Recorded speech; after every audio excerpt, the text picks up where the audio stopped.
All right.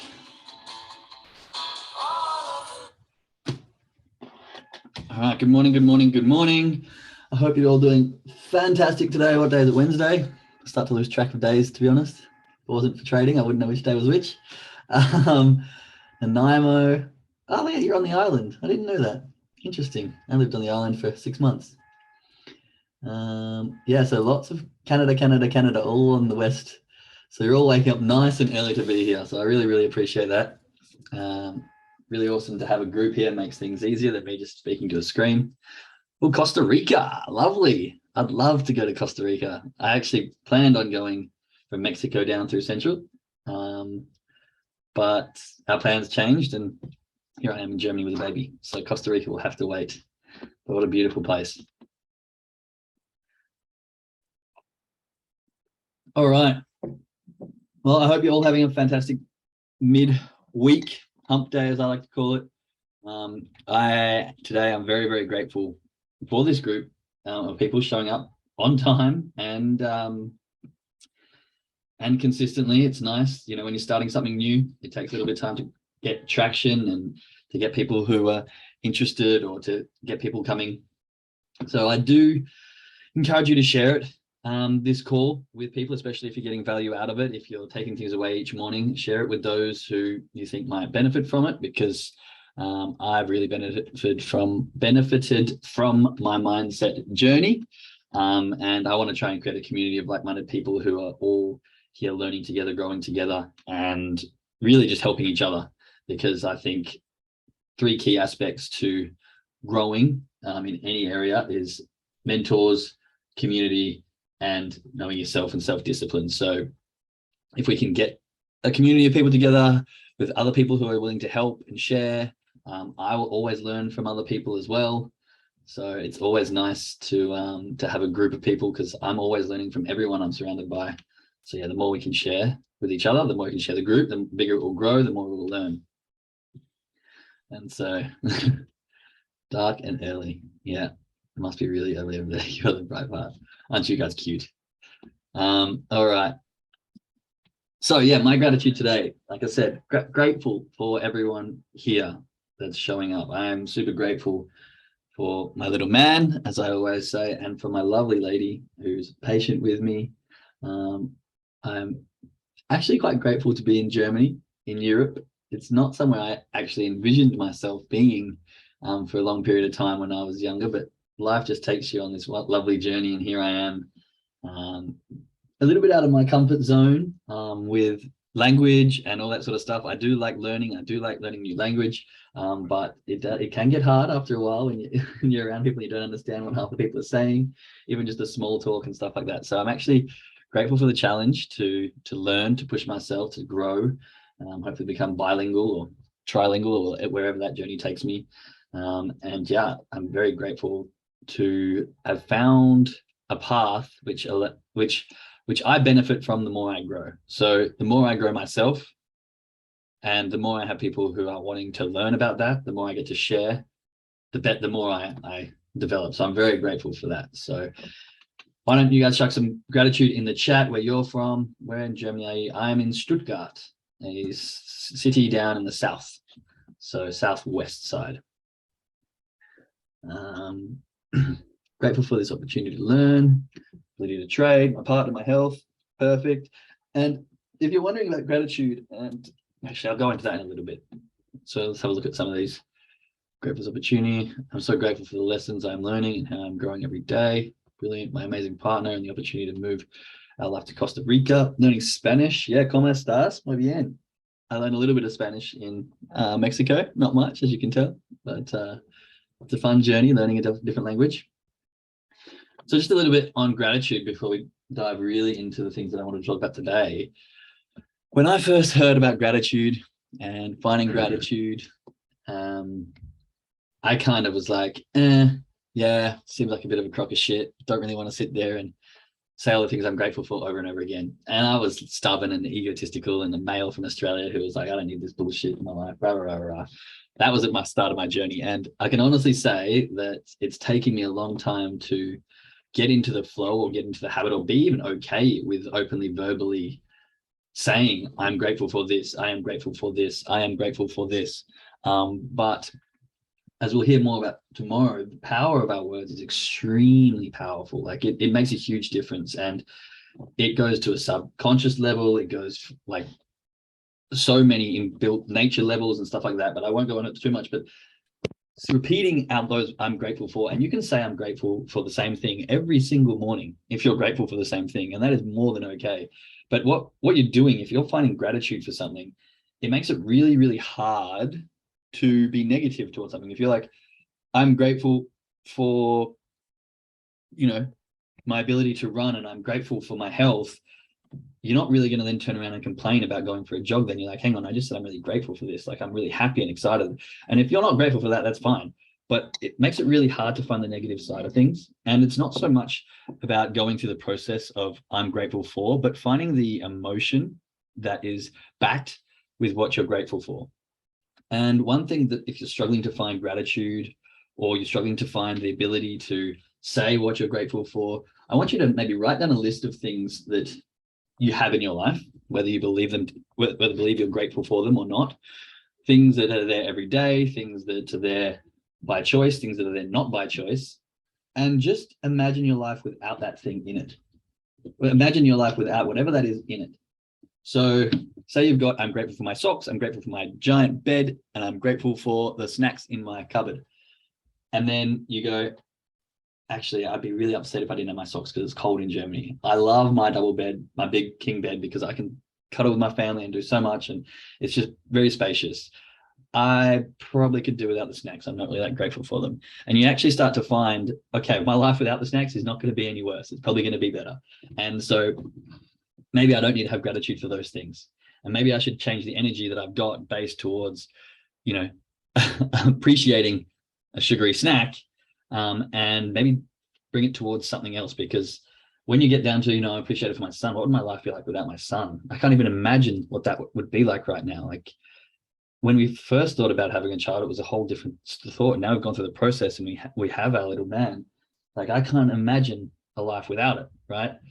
And that right there is the gratitude. And then when I say I'm grateful for my son, I like the emotion of not having him there and all the other things that come along with that rise up within me. And that makes me go, oh man, I'm really grateful. Like I should spend this quality time with him. I should make the most of it. Like don't take things for granted. Like really things can come and go in an instant. If you speak to anyone who's fought cancer, or like I said yesterday, any of those people who've been in traumatic accidents and stuff like that, you'll find that the gratitude is the one thing, or one of the major key aspects that gets them through such tough times. And you're like, man, like you see some people who've been through these things and they have such a passion for life on the other side because they nearly lost a lot. And so imagining your life without the things and finding gratitude for it because you've still got it can be very, very powerful. And so I will be on here every morning finding gratitude for possibly the same thing weeks and weeks in a row. But that is why. And I really encourage you all, even if you're sitting on here and you're like, oh, I'm a bit shy, I don't want to say my thing, I don't want to do my bit, like write it down in front of you, or at least say it out loud in front of you. Or, if you don't want to, if you are capable, share it in the group. And because when I read someone else's gratitude, I'm like, oh, that's right, I've also got that in my life. I'm so grateful for that as well. Does that make a little bit of sense? Why gratitude, I think, is important. And lots of,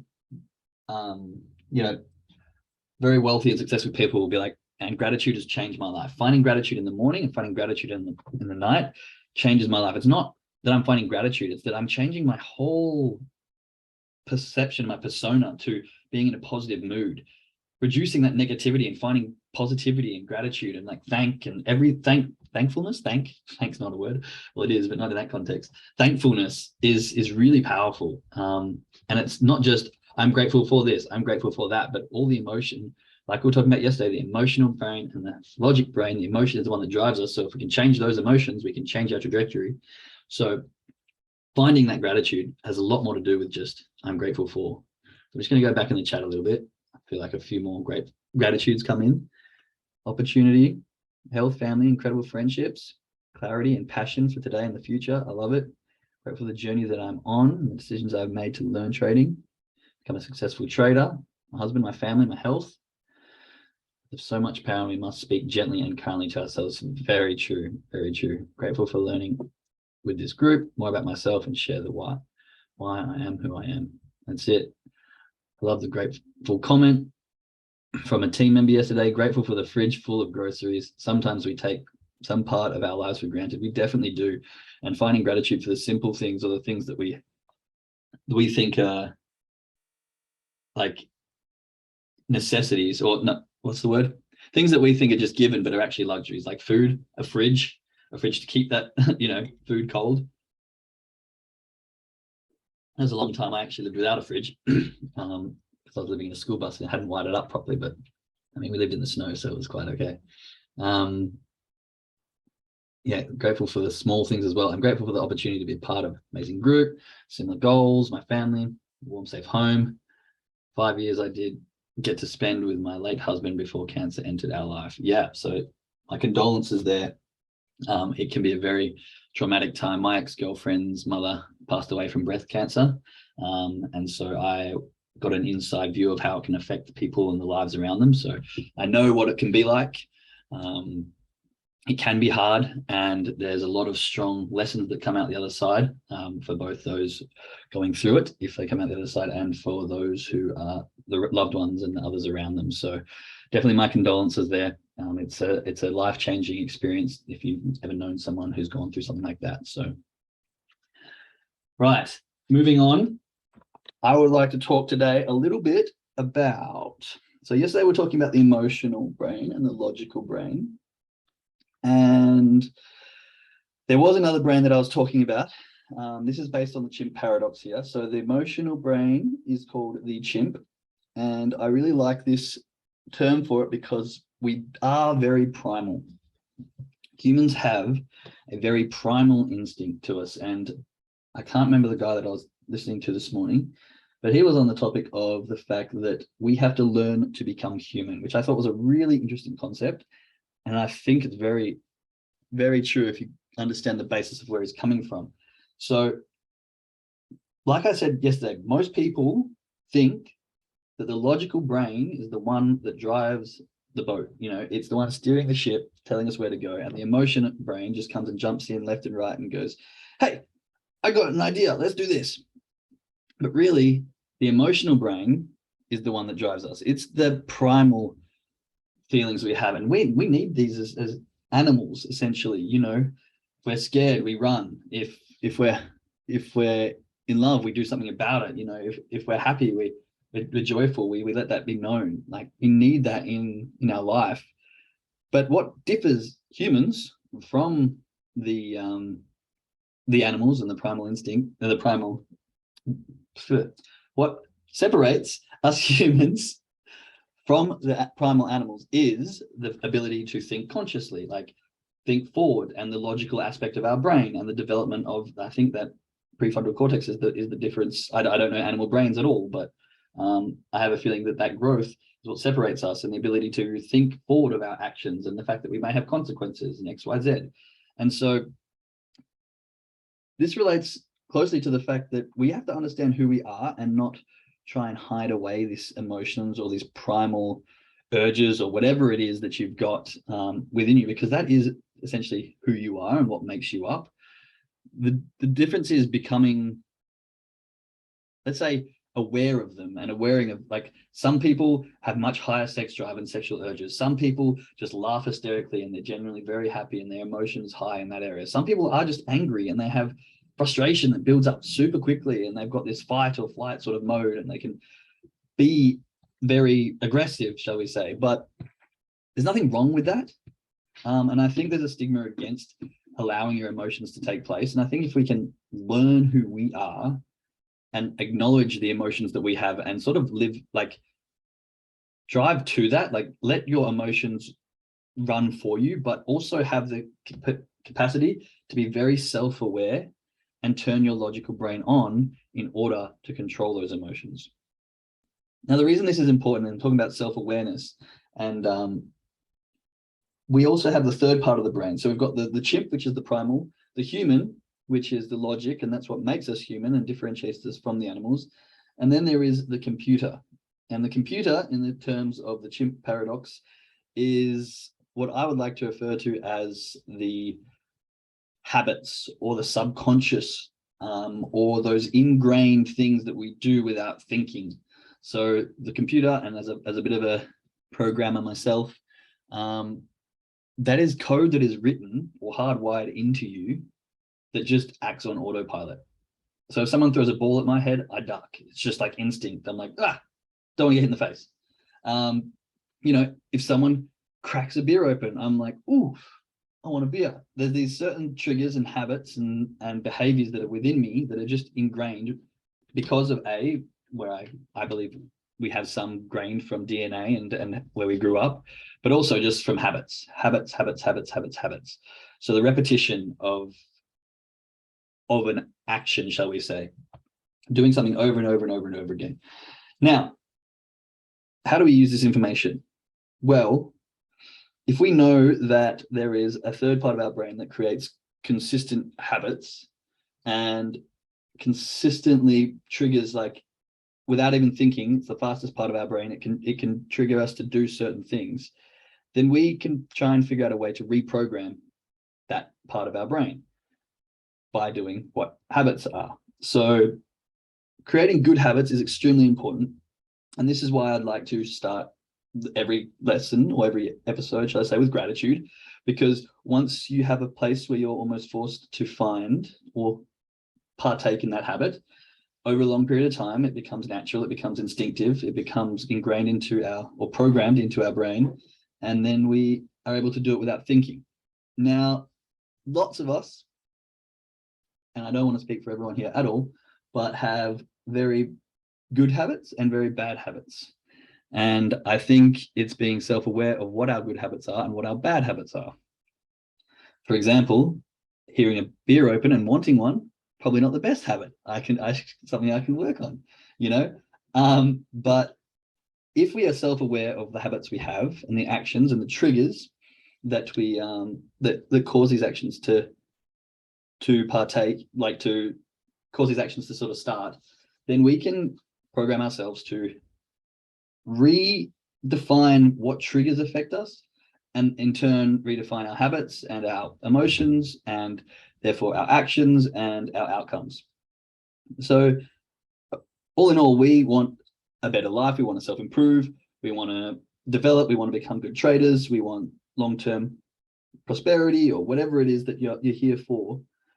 And one thing that I think we need to start with is looking at our small daily habits and how that affects us in the long term. So going from our emotional, like often we'll get a trigger, which will set off an emotion or a feeling, which will lead us to taking an action. And if we consciously think about something with our logical brain in a way that gives us an emotion, we will then create an action from it.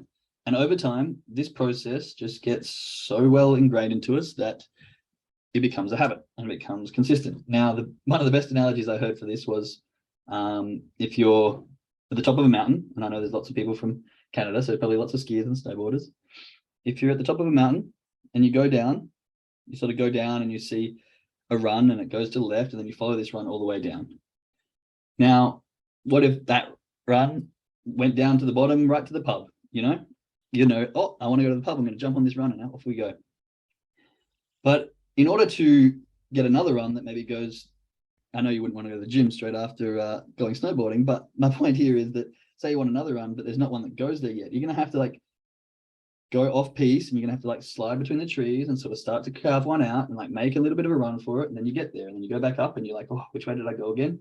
Okay, so it's a bit harder, it's a bit slow, it's a bit undeveloped, it's a bit unsure, and you're going down again, and you're like, oh, which was it, left here, was it right here? I don't know. And then you have to keep doing this again for a couple of weeks, but over time you start to see, oh, that's right, there's the grooves, and oh, here's the fast part that I did last time, oh, and this part's really easy, and oh, there's a bit of a drop here, so brace myself. And over time you now have a new run that goes straight down to a different part of the mountain, to a healthier area.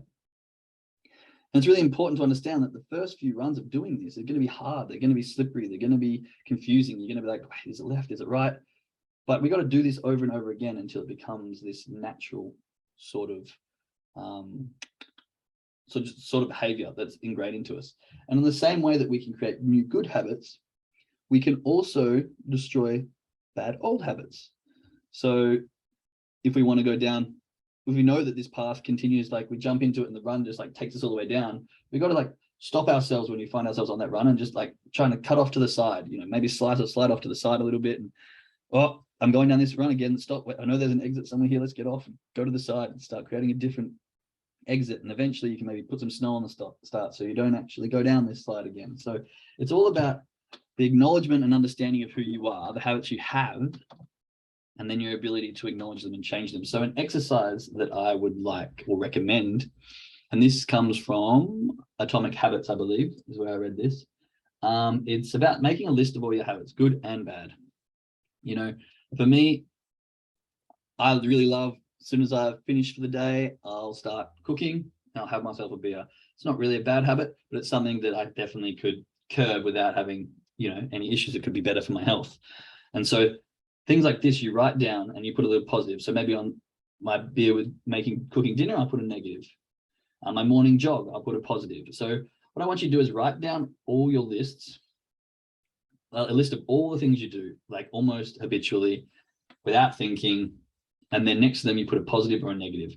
Then you really get an understanding of like how you spend your day. And what you'll notice is that so many of them, they'll be stacked on each other. So you might cook your dinner and then, I've had my dinner, so I'll sit down in front of the TV and watch that. Okay, and now I've finished my dinner, I will watch a bit more TV, and then you realize you're watching TV for too long, and then you get up and you go put your plate away and toilet and off to bed. And you're like, I don't want to do that in the afternoons. I want a different routine. I want to have my dinner and then go for a walk and then maybe read my book. So what do? There you go, James Clear, Atomic Habits. Yeah, that's a really good site. So anyone who hasn't been over there, Mike just dropped that in the chat. Thanks, Mike. Atomic Habits is a great book. But what you do here is you understand your habits and you go, okay, I'm going to cook my dinner and then I'm going to sit at the table. And then what I'm going to do is I'm going to put my shoes in between the table and the TV so that I visually see them before I go and sit down there after my dinner. And I'm going to put my book on my pillow so that I know that while my dinner's cooking, I put my shoes down, I put my pillow, my book there, and now everything is just kind of leading on to one another. It's called habit stacking. Here's an 11-minute review of that book. It is a really good teaser for this. Excellent book on habits. Yeah, so there you go. There's some stuff in. This is like a 20-second barrier. Yeah, so this is, some people dropped in the chat here some links. I definitely recommend going and check them out. But yeah, like when I'm cooking now, I can go put my shoes in front of the TV, so I know I'm going to go for a walk, and put my pillow on my book on my pillow, and it's called habit stacking. And I know that, okay, now I'm going to move myself to the table. That's going to be the hard part. The hard part is going to go, no, I'm not going to sit down in front of the TV. This time I'm going to go sit at the table. But then from there, everything else should be easy because you've already set up the 20-second barrier from the shoes between the TV. And then you go like, the shoes are there. Really, I should just put them on. And then, all right, I'll go out. And then, you come back from your walk, you're feeling good, you don't really feel like sitting down, and then you get triggered because you can visually see your book. It's like, that's right. Said I wanted to read my book. So now my book's sitting there and off you go. So it's really about, so this whole idea is just to finish off with the 3 areas of the brain.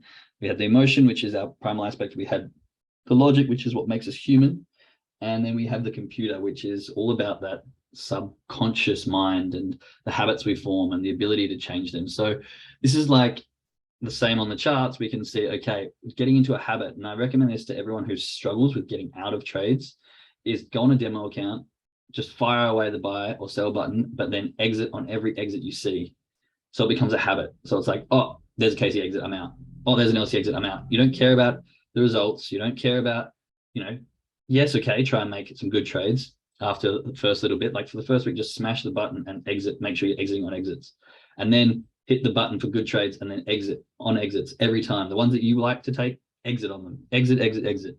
And do this for a couple of weeks. You can even do it after you do your regular training session, do like an exercise after, and just practice it so it becomes habitual. So like you can almost see, there's a Casey exit, and you're already moving towards closing the button. Like you don't have to think, do I want this 20 seconds of decision making to allow some emotions to jump in between me and my logical brain. Like you want your computer to, which is the fastest, to go and hit that close. You don't want your logical brain to go, yep, this is it, I should really be doing this. While at the same time, your emotion goes, oh, you've given me time, I'm awake. No, we're not doing this anymore. We're going to stay in this because I want to, right?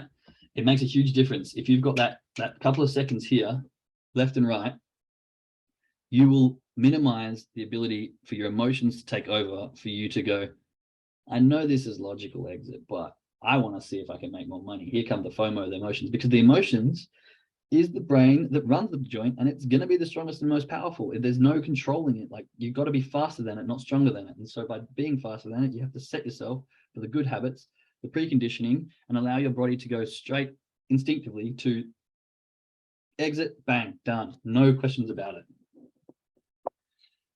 That makes sense. Does anyone have any questions on that?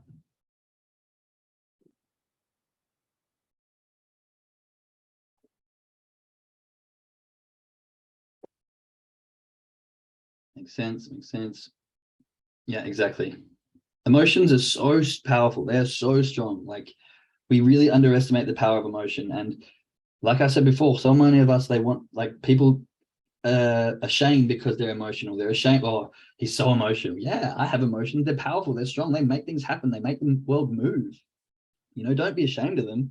Just learn how to manage them and work with them. You know, there's one thing about being emotional and then going, I'm getting really upset and emotional right now. I'm going to walk away or remove myself in this scenario so that I don't react in a way that I don't want to. That's logical. That's understanding who you are. And that's controlling and working with your emotions. Don't go, oh, I'm so frustrated now, but I can't be. I'm just going to hide myself away and just pretend and shove everything down, because emotions are so powerful. Like if you can learn to use them, not abuse them or go against them, then you can really make them work for your benefit. And you can really help yourself move in a positive direction. Right. The other thing I wanted to talk about, and I may be getting a little bit sciencey here, so bear with me. But on Monday, I just said I would talk a bit more about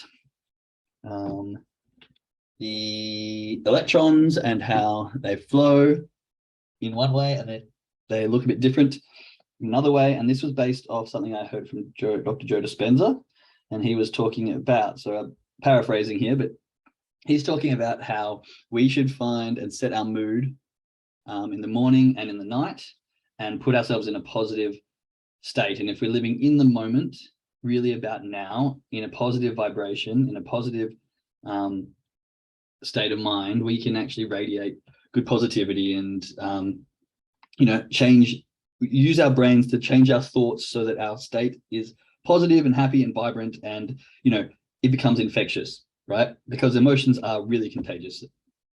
And if you can do that morning and night, you're going to live a more positive life, because as emotions are contagious, when you are vibrating at such a high level that you're happy, that you're joyful, and you keep walking around with that vibrant, joyful happiness, it is really hard for someone to come in and be really negative. Like, have you ever walked into a room of people laughing and felt really shitty, or stayed in a really shitty mood if everyone's continuing to laugh? Probably not, because it's really hard. And if you walk into a room, have you ever walked in, let me know in the chat, have you ever walked into a room and you're like, oh, it is tense in here. I do not feel good. I don't know why, but it feels really uncomfortable. Yep. Yeah, you felt that. It's because emotions are contagious. So if someone's frustrated and angry and they're releasing all this anger, you don't even need to know what's going on. You don't even need to know anything about the situation, but you're like, this is a shit situation. Don't want to be here, right? Because emotions are contagious. If you're in a really happy room, you can walk in and be like, wait, this is a good room to be in. I don't know what everyone's laughing about, but I want to find out so I can laugh with them, right? You want to be in that same vibration. So if you can set yourself into a good, positive, happy vibration morning and night and walk around with that sustained happiness, obviously it's harder and it takes practice. I'm not saying just be happy all the time, because that's also not the right thing to do. But if you can do this, it makes your life a lot easier, because things just come to you and they're attracted to that, and the vibrations move along with you. And the reason I was getting into the science aspect of it is because he was talking about a scientific study, which after my further research, I believe is called the double slit experiment, which discovers whether an electron is moving in a particle wave or a particle motion or a wave. Sorry. So we're talking about quantum physics here, so it's a little bit technical. So excuse me if I get any technicalities wrong. But basically, what this discusses is the observer effect. And so this is an idea that once something is being observed, it changes how it behaves. And what they noticed was that when they were looking at this experiment, the electrons were behaving as a particle. And then when they weren't, they did the experiment without observation and it behaved as a wave. And so if the most subatomical, smallest part of our entire existence, which we are all made up of, can move in different ways based on whether it's being observed or not. And the reason it's observed is because for it to be observed, a photon has to hit the electron so that we can see it, and this changes its trajectory. So that was the basis behind it. And this blew my mind. This really blew my mind, because if an electron can move in a different way when we are observing it than when we are not, then that means that our thought about how it is going to move is the one thing that's really going to be affecting the way that it's moving. So our thoughts about, okay, this is an electron, this is how it's meant to move, this is how it is moving, we've observed it, we have a preconceived idea. Okay, then when we're not looking, it's moving in a completely different aspect. So if our thoughts can change the electrons' movements by observing them, then I believe that if we can observe our own thoughts and shift them to whatever we want them to be, then we could really have an impact on our own emotions and our feelings. If we can look within and observe the emotions we've got, think about them in a positive way, and understand that, okay, energy is the way of life. Everything is an energy balance or imbalance. If everything wants to become an equilibrium, if you do anything with chemistry, I loved chemistry, but it's all about equilibrium states and trying to find a balance. So if you can look inside and try and shift your thoughts to match a positive vibration, then you will vibrate at a positive state, which will hopefully in turn vibrate those things around you and get you feeling very happy. So this goes along the lines of gratitude, thinking about gratitude, and having the positive thoughts in your mind to hopefully bring you up in a positive vibration for the start of the day, creating a habit out of this, drilling that habit into your computer version of your brain, and basically allowing yourself to think a positive, vibrant day, basically, and doing this over and over again. So it's habit. So you wake up, first thing you think is positive, gratitude, vibrations, happiness, and actually trying to shift your energy. And that, obviously you can't do this all the time, every single day, because I think that's also unhuman. I mean, I have this really powerful analogy that I like to use about the heartbeat. The heart is what keeps us alive, but just like a heartbeat, it goes up and comes down and then levels off and goes up and comes down and levels off. Now, if you're always happy, always high, always at the top, you're flatlining. Life's going to become boring, and then you're going to be flatlining, you're going to be dead. If you're always sad, always low, always miserable, it's going to be flatlining and you're going to end up being dead. So really, the ebbs and flow of life are extremely important. And with the negatives, we have gratitude for the positives and vice versa.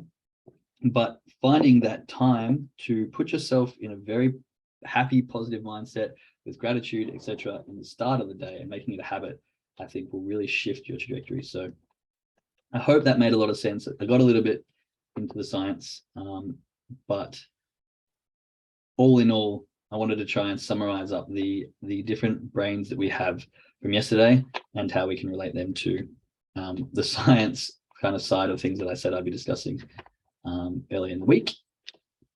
And yeah, I hope that makes a lot of sense. If you have any questions, please feel free to let me know. I really appreciate some of the messages I've been getting. They really mean a lot to me. It's actually a little bit more than I thought doing these calls. And so when I have that appreciation, it means the world to me. And I hope that I'm not just here rambling and that people are actually getting some good advice of this. And hopefully once it goes to the podcast, people can also gather some great advice from it, me sharing my brain thoughts out loud. So that's basically all I'm doing here. But with all that, I think that'll be the end for today. If anyone has any final questions or comments, please let me know. I'm just going to go through the chats here quickly because I see some messages coming through. Yes, oh yes. great for inspiring trading friends around the world. It's perfect. Awesome. It really helps. It's great. It's so good. Great explanation. You're sharing wonderful value. I'm excited to go through my habits to see what are the positive and negatives. That's a great exercise. Yeah, I highly recommend doing it. And like, even just writing down little things, like, for example, coffee. If you have a coffee every morning, you can do that. But what do you do during your coffee time? Do you sit there and stare at the wall? Maybe you can shift that to visualizing. Maybe if you like exercise, you can do push-ups while you're waiting for the coffee. Like, you can really capitalize on your time and habit stack good habits. So if you've got a good habit, or even if you've got a bad habit, like if you don't want to drink coffee anymore, but you're justifying it because you need it, why don't you add something good into the time it takes you to make the coffee? Like, okay, I'm having my coffee, but I'm going to visualize my dream future the whole time that it's making. Or every time I have a coffee, I'm going to do 20 push-ups in the morning to wake me up and get the blood flow going. You might even find that after doing those, you don't actually want to drink your coffee. Just some examples. And I think when you've got the list of the habits, it's really easy to go through and do that. Stage. I was just thinking you should be on stage with a crowd of people. One day, maybe. That would be a dream.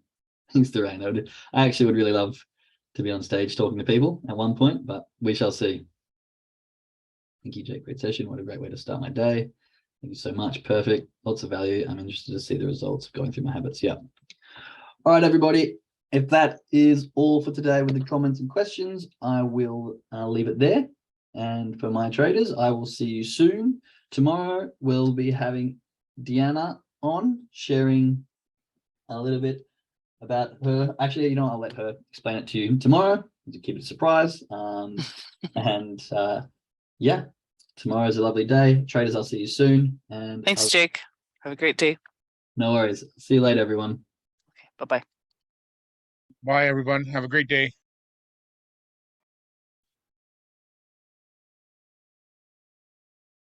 Thank you, Jake. I appreciate you. You too, Leah. I'll speak to you soon. Bye, everyone.